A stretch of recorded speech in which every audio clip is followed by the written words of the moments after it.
What I want to talk to you about tonight is how Kander and Ebb used vamps and what those vamps tell you as part of the storytelling fabric of their shows. Vamp is something very, very, very specific.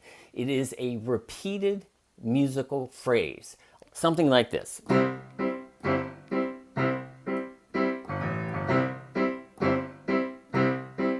That's a musical vamp. Now, it's different than what's called underscoring. Underscoring is when you write melodies and tunes underneath dialogue. Vamps are just a repeated musical phrase, and they can be used in lots and lots of different ways. In fact, Kander and Ebb figured out to use them in so many different ways that they became extremely famous for them. Some of their songs you would recognize just from the vamp.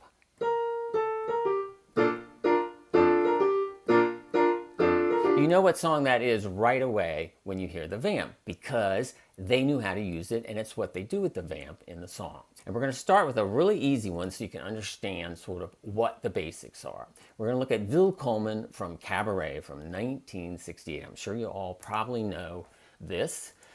The Willkommen vamp goes like this.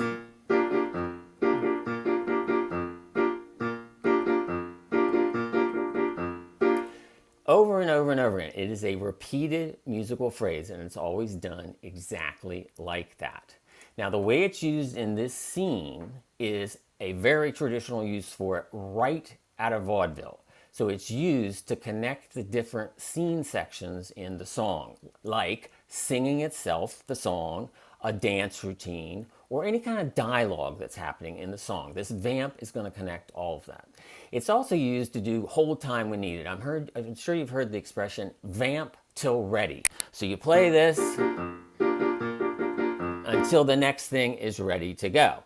That's what vamps do. So that's a very common use of it, and you will see that here. So the traditional way this is being used is that you'll hear the vamp, then you'll sing a bit of the song, you'll hear that, then you'll hear the vamp again, then they might do a dance, then you'll hear the vamp again. So that's a very traditional use of it. You'll also note that when you hear the vamp, that's when the dialogue comes in over top of the vamp. And the vamp continues until the dialogue is through. These are very, very normal ways of using vamps, right out of vaudeville. But Kander and Ebb do three more things that vaudeville didn't do. The first is they use the vamp to set the time and place of the show. They also use the vamp to build energy and movement throughout the scene. And they use the vamp as the actual accompaniment to the song, the singing of the song. We know the time and place of this is Weimar, Berlin, and we know it from this vamp. How do we know that? Well, we know lots of the music that came from that time, from Weimar, was very popular, and Kander and Ebb studied it. John Kander, the composer, liked for every show to absorb himself in all the music of the time period and the place that he's writing about. And then he would just let it come out the other side in his own way. And what he studied for Kander, for this particular show, Cabaret, was Bertolt Brecht's Threepenny Opera, which has songs by Kurt Weill. And if you look at the vamp from Cabaret, and you look at this chord, that is the opening to Threepenny Opera. Oh, the shark has pretty teeth, dear, and he shows them pearly white. It's the exact same thing. Now, it's not a copy because the melody in Kander and Ebb is different, but the vamp is the same. So they use that to create this opening, to take you right to the time and place that it needs to be.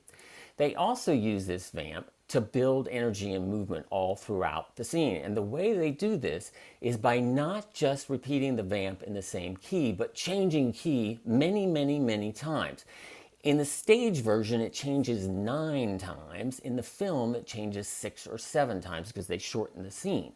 But that key change makes you feel like you're building up. And what they very smartly do is start in the lowest key, and by the end of the song, you're way up here. in a much higher key. And that makes you feel like you have moved forward and gone up in energy. The last thing they do is they actually use this as an accompaniment so that this is sung against the vamp.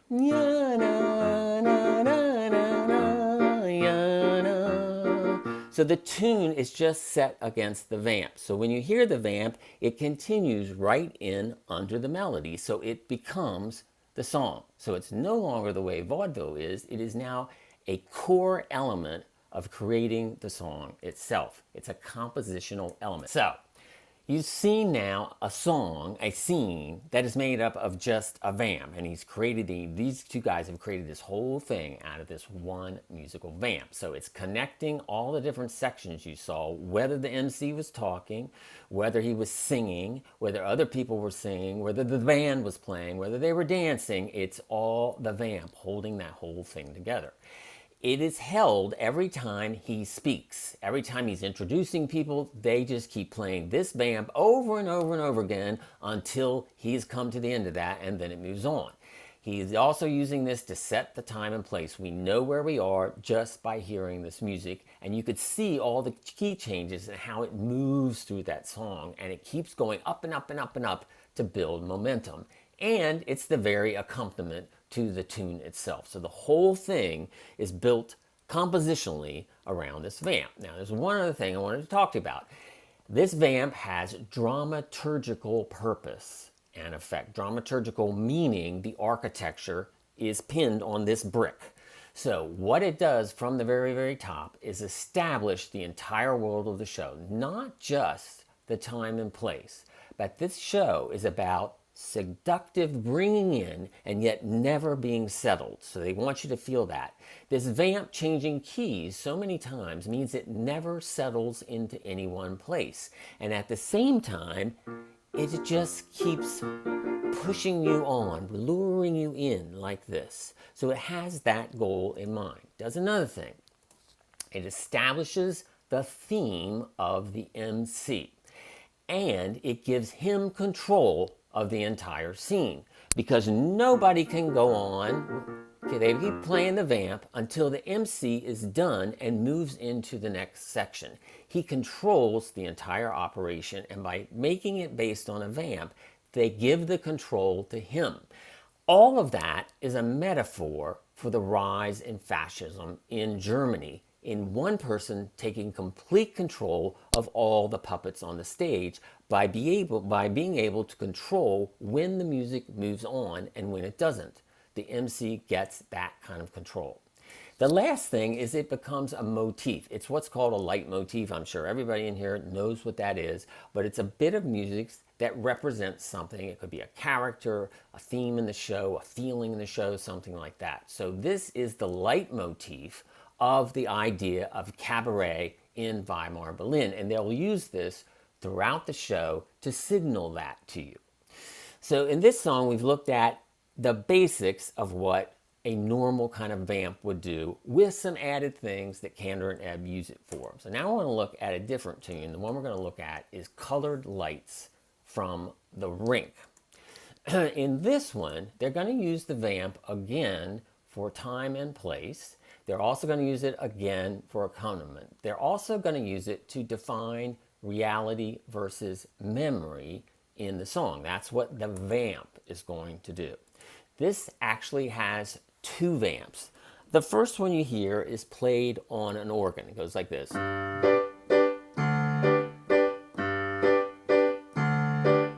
That's vamp number one. The second vamp is played on a guitar. It's very different.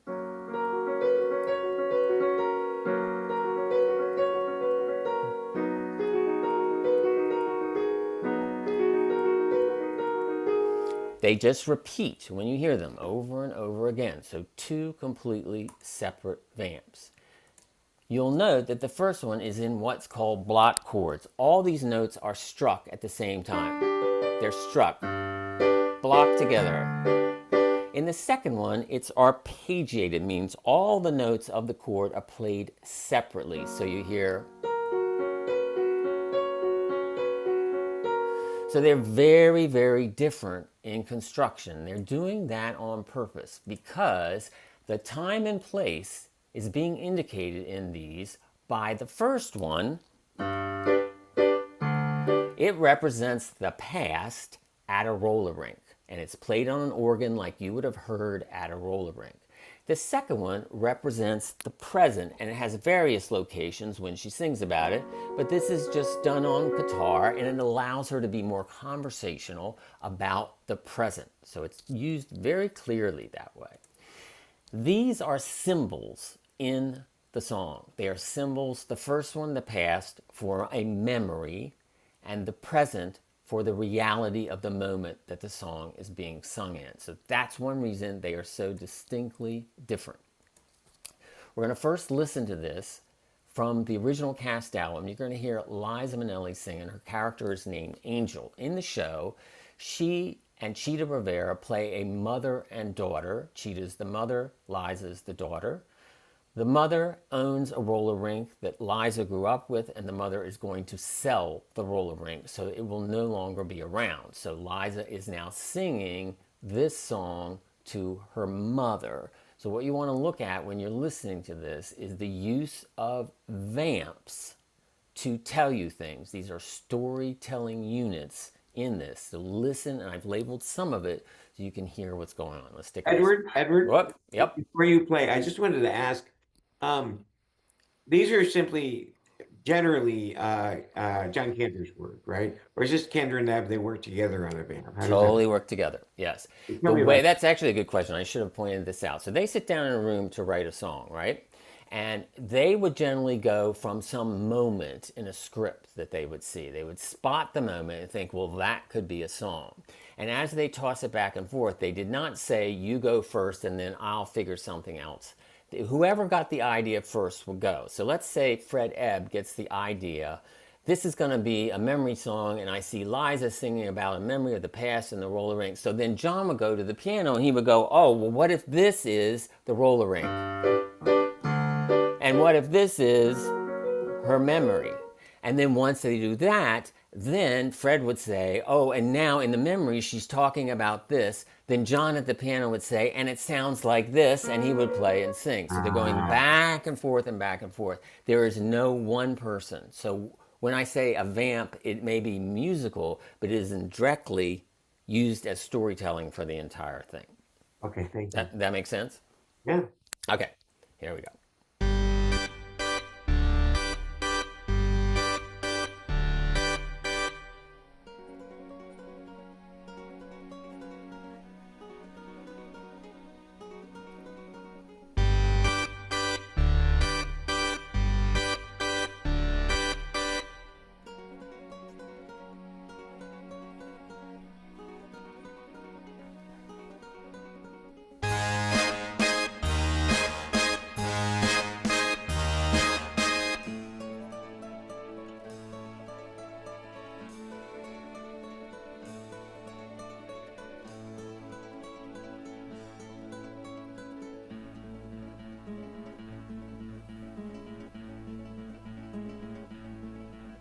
I was sitting on a sand dune in Santa Cruz or Monterey.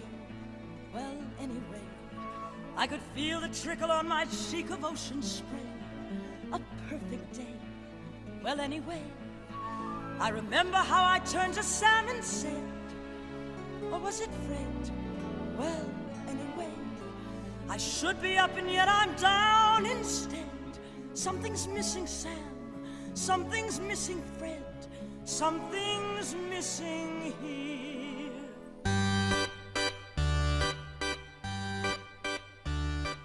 Where are my colored lights, beads and bleachers and colored lights? Passing smiles round and round, thumping papa organ sound. Noisy boys, long and lean, giggles of girls in the mezzanine, filtered through colored lights, pink and yellow and green. was sailing out of Long Beach on a catamaran, or fishing scow. Well, anyhow, I was leaning, chewing cashews off the starboard bow. That sunset, wow. Well, anyhow, I remember telling Joey, God, you're sweet. Or was it Pete? Well, anyhow, I wonder why I feel so incomplete. Something's missing, Joe. Something's missing, Pete. Something's missing here.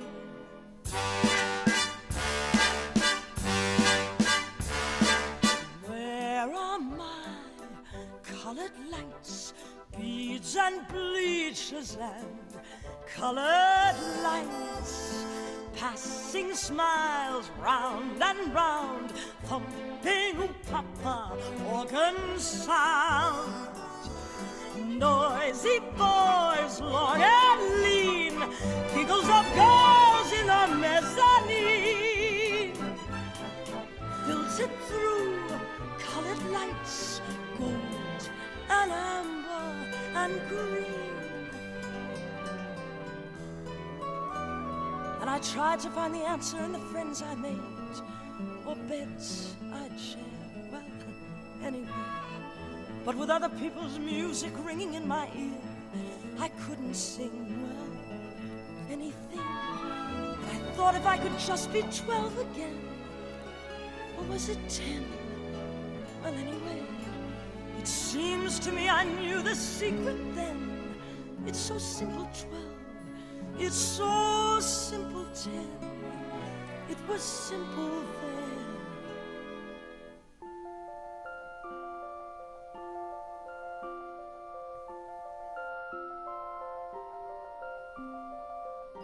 Colored lights, passing smiles, round and round, thumping papa organ sound.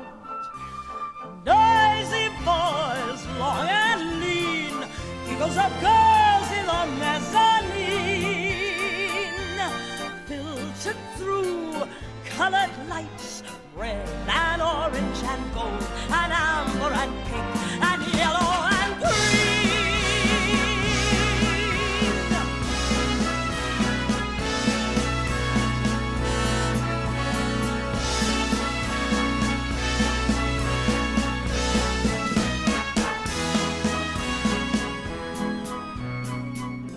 Leaving home years ago, what was I looking for? I don't know.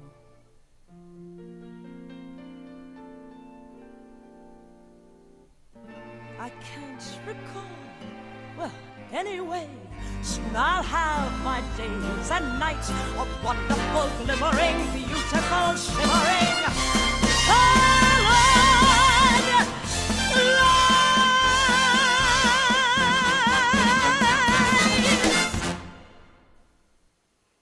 Okay.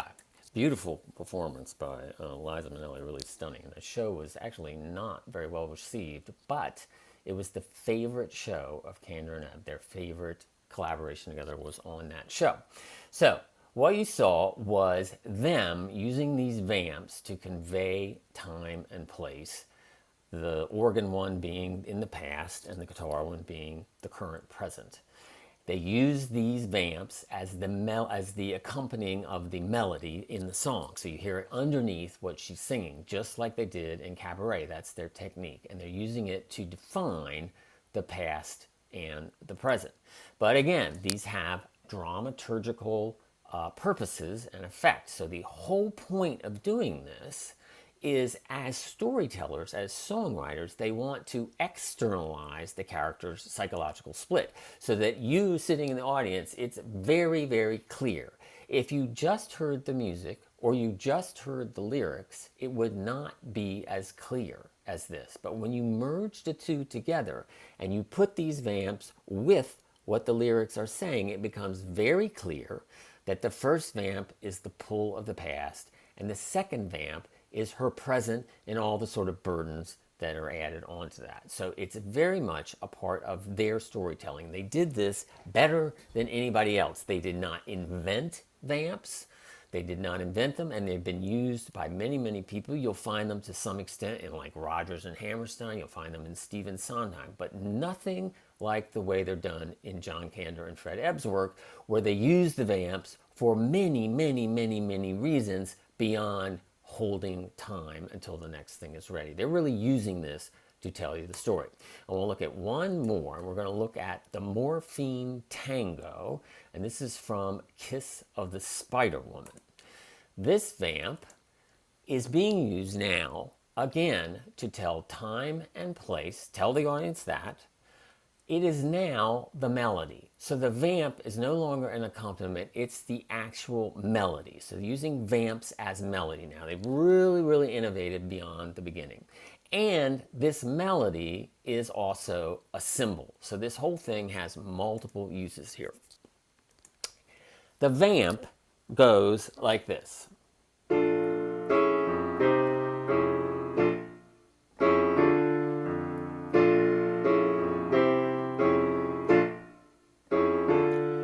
That's the tango, and you hear that over and over and over again. It is triads in a chromatic movement. Chromatic means in half steps,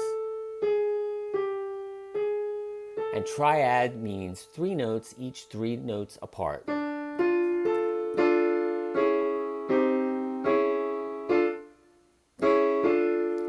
So that's what they're basing this whole thing on, and then they give it a habanero tango bass beat.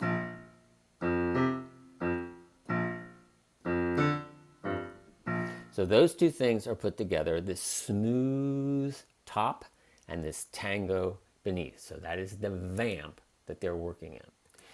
We know it's in Argentina because where do tangos come from? They come from and only from Argentina. So that tells us the place. The time in this case is that it's time to shoot up morphine. And the way we know that is because this vamp is the feeling of the drug running through the body. So you hear these chromatic notes. That's the morphine traveling through the veins. So they're using it that way, and that's what they're telling you with this vamp. It's very much done in purpose.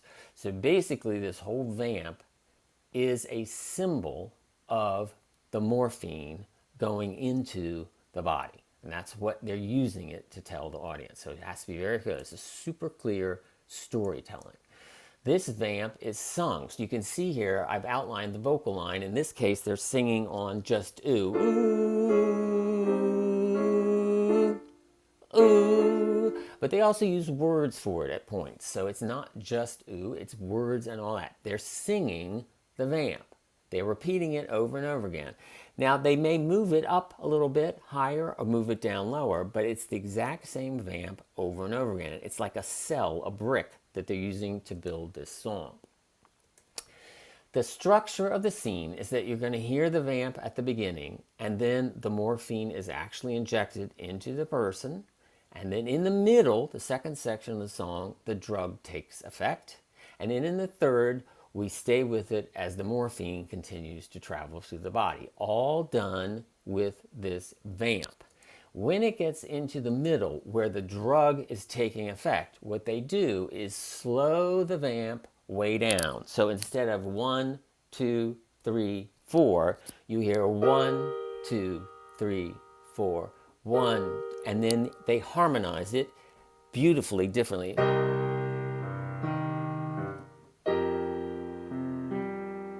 It's just a slowed down version of the vamp. Very, very slow. So they enjoy this feeling, this hallucination that the morphine is giving you. And they're telling you all of this with the music.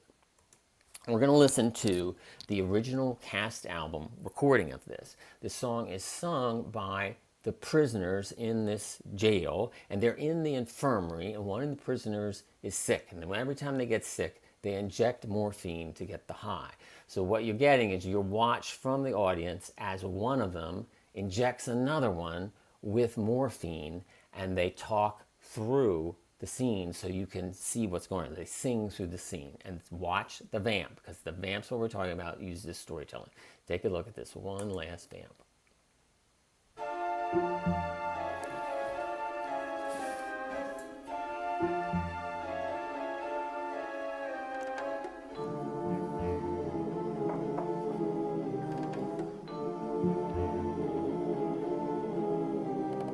First you take your arm and stick it out. Then you take a tube you twist about. Pull it tight until you find a nice blue vein. And ooh. Then you take 2 fingers at the skin. Try the needle out, then stick it in. Any second now you'll feel no pain. Just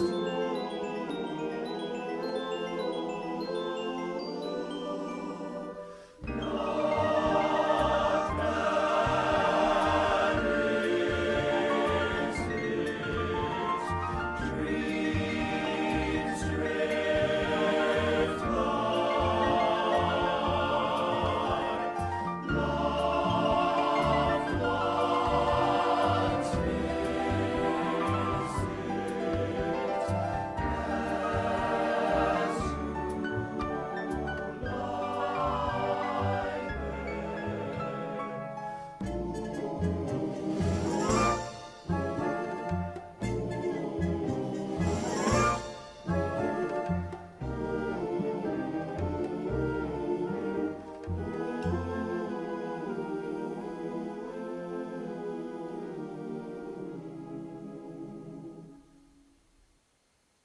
And that's it. That's the entire song.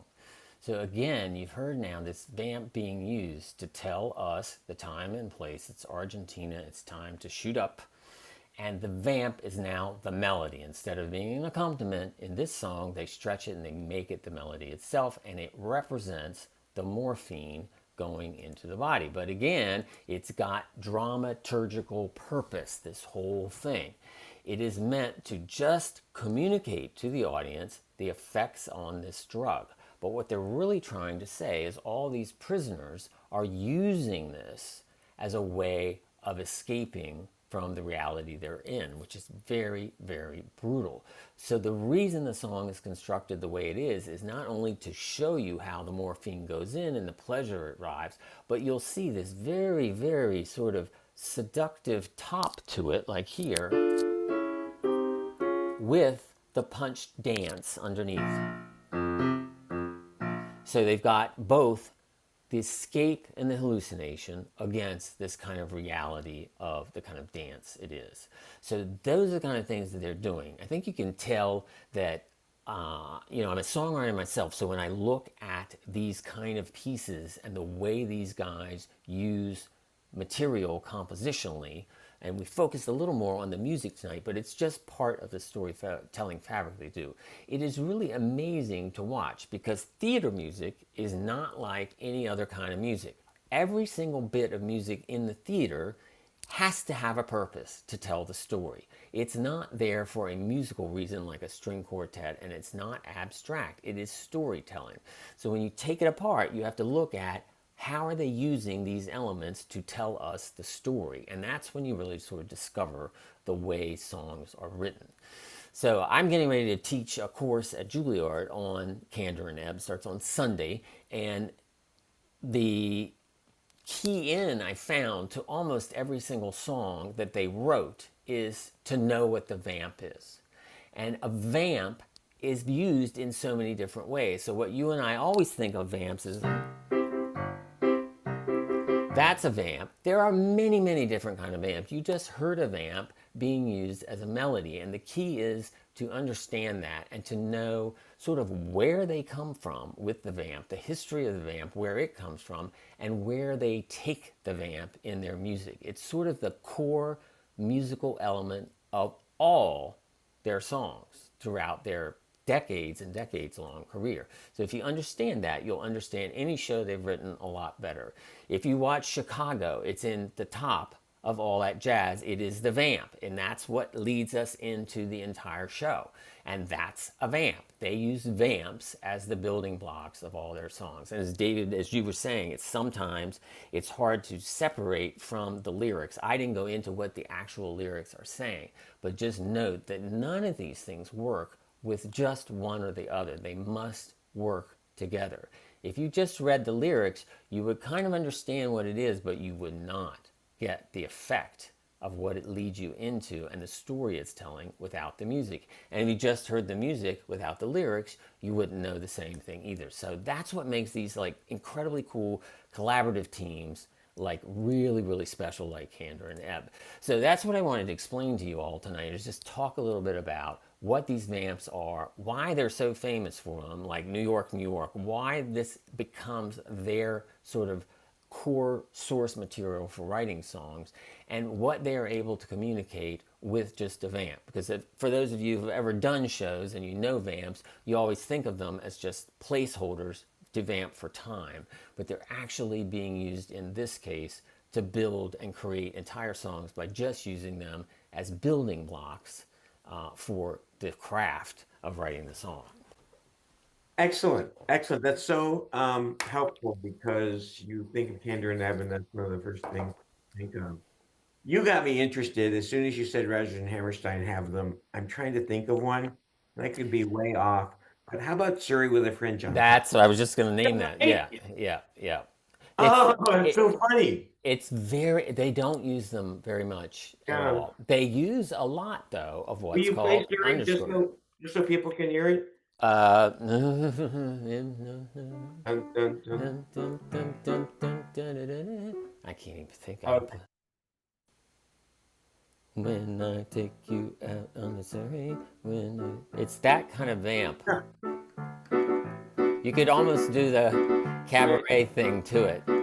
Okay. But what they do in that is when they have to hold for time, again, they use it there. And then it does travel a little bit underneath as part of the accompaniment. That's not that unusual. But no one uses it to the extent as the way John Kander and Fred Ebb use. So I'm going to read one of the comments about Sondheim. Sondheim uses vamps, but he doesn't tend to use them that much, and because he doesn't like repetition in the same way. He will always vary things so much. So what he uses more is what's called underscoring. So underscoring, you would use more of a tune, da, da, da, da, da, da, da, and they're talking about, oh, what did you make for breakfast today? Oh, you made me ham and eggs. Well, they're playing underneath melodies and different things. That's what Sondheim does a lot. If you look at Sweeney Todd, it's all underscore, and there are occasionally little bits where he writes in what's called a safety. A safety is if your underscoring underneath the dialogue runs out too soon, and the actors are still up on stage talking, you repeat those little bars until they catch up with you, and then you go on. So those are called safeties. But again, that's just using that for time. Sondheim does not use vamps to build the song. So one of our Sondheim experts put the following in the chat, which is, there's that anecdote that Hal Prince asked Sondheim to provide a recurring band for Merrily We Roll Along, and Sondheim replied, I'm not John Kander, and we're not or Zorba, Hal, but they eventually did kind of use a recurring musical phrase. Yeah, it's recurring, but he can't help but vary it. It's never going to be the same, whereas a real vamp. Yeah, is that da-da-da-da-da-da-da? Is that the one? No. Da-da-da-da-da. That's a leitmotif more. I think what they're talking about is the dum dum da dum. Oh, okay, sure. Dum, dum, dum, dum. You hear that a lot. Yeah. And that can be repeated, but it's really I could see how he would do that at someone's request, but that wouldn't be any kind of compositional building block for him beyond being a motive for something. He would take that apart, use every note, count the spaces between them, build a whole nother leitmotif on that. It'd be that kind of thing. It's much more block building in Kander and Ebb, and they just use it all the time. They're commercial songwriters. They're trying to write songs for Broadway to make money. This is not like high art. This is supposed to earn money. In pop songwriting, we always have what's called the hook. The hook is the part that's repeated over and over and again that they want you to remember that they can then take to the bank. Be my baby, or I want to hold your hand. Okay, so what Kander and Ebb are doing is flipping that and making the vamp the hook. The vamp you will always remember. So you can identify, dun, dun, dun, dun, dun, dun. That's the hook. That's not the tune. That's the hook. So they flipped it around. That's their innovation.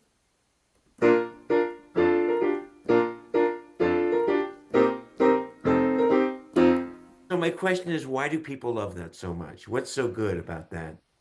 Well, I'll tell you what's really clever about it. All the vamp is the melody played over and over again. Start spreading the news. That's just start spreading the news. And that's what he did. He didn't write the vamp first. They wrote the tune, and then they knew they had to get in under it. So instead of inventing new material, they just took the melody and made a vamp out of it. They'd already taken vamps and made melodies out of them, so why not make the vamp out of the melody? And that's all that is. So what it actually is doing is driving the melody home in your ear over and over and over and over again. Yeah. Yeah, because So, that's probably their most famous, yeah. most recognizable. But if you play these notes, that could be anything, you know. But there's nothing unusual about the setting. It's just a B or a major chord. That's all that is. But it starts spreading the news, played over and over and over again. Does it sound like New York in any way? The city, you mean? Does it make you feel?